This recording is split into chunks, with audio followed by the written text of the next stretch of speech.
श्री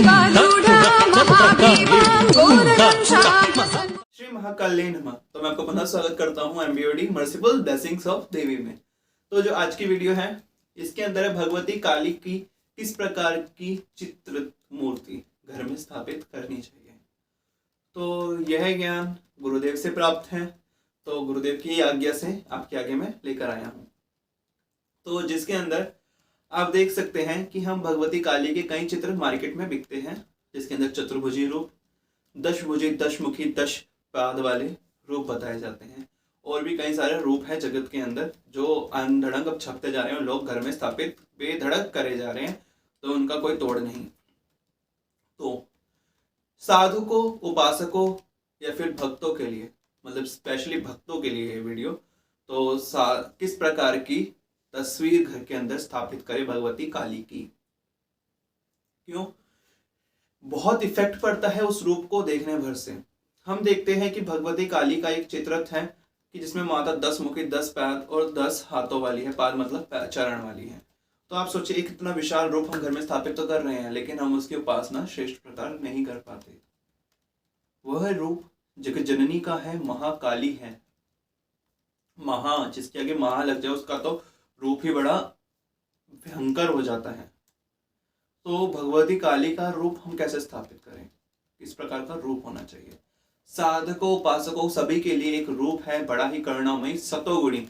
ना तो उसके अंदर रजोगुणी इतना ज्यादा है, ना ही तमोगुणी। वो एक रूप है कि वो दोनों जगह से इन तीनों रूप गुणों को, जिसके अंदर सतोगुण प्रधान है, परब्रह्म स्वरूप है।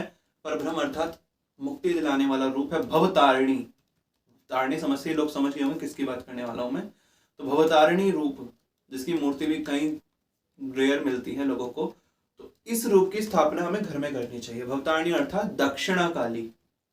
दक्षिणा काली ही सबसे प्रशस्त रूप माना गया है भक्तों को घर में स्थापित करने वाला, जिसके अंदर माता के सीधे हाथ में आशीर्वाद, दूसरे में अभय, एक में खड़ग और एक में मुंड या खप्पर होता है। ज्यादा खप्पर होता है, मुंड आजकल चल रहा है। तो खप्पर और यानी प्याला और खड़ग और आशीर्वाद और अभय, ये रूप, और जिसमें जिह्वा बाहर निकल रही है लंबी, दांतों में जिह्वा को दबाए हुए हैं, त्रिनेत्रा है, 3 नेत्र, ठीक है।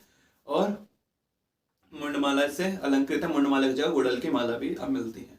तो ये सब आपके लिए है कि ये रूप बड़ा ही करुणामयी है, बड़ा ही दयामयी है और घर में स्थापित करने वाला है। इसलिए इस मूर्ति और इस तस्वीर को हमें घर में स्थापित करना चाहिए। बाकी रूप के लिए मैं बताता हूँ, जैसे महाकाली रूप है, अगर वह देवी दर्शन देती है तो वो बहुत विशाल रूप में होती है।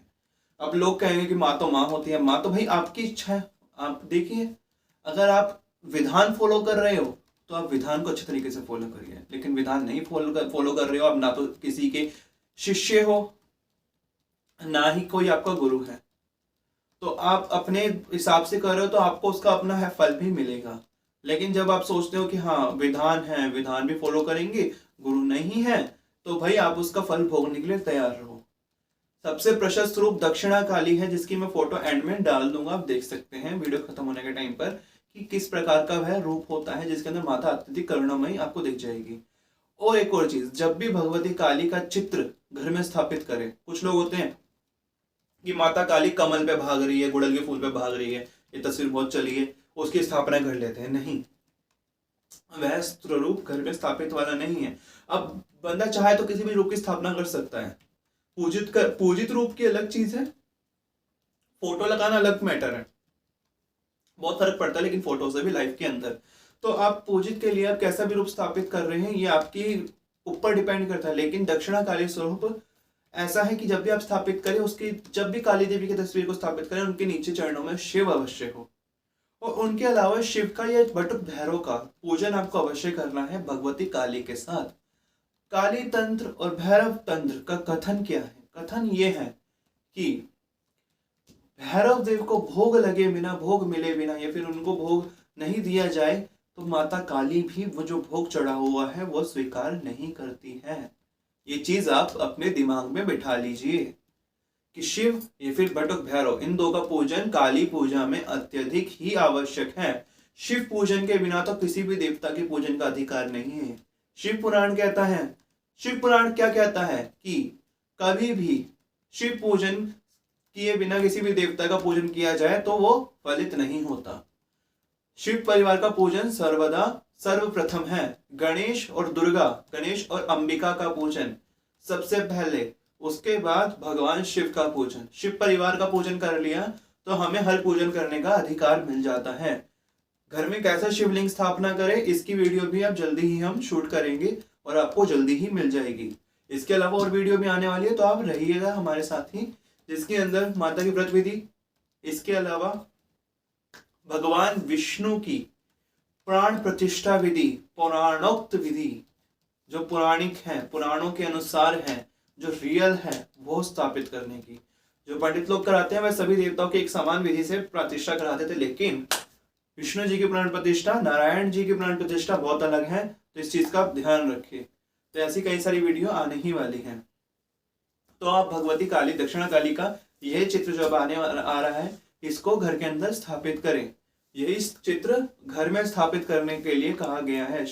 तंत्र का भी यही आदेश है और पुराणों का भी यही आदेश है। अगर आपने हमें इंस्टाग्राम पे फॉलो नहीं करा है तो हमें वहां अवश्य फॉलो करिए। कोई भी प्रश्न हो तो हमें इंस्टाग्राम पे अवश्य जुड़िए। और कोई अलग वीडियो चाहिए हो, आपको गुरु कपालनाथ से कोई एक दुर्लभ तंत्र की वीडियो चाहिए हो, तो गुरु कपालनाथ से संपर्क अवश्य करें। आदेश श्री महा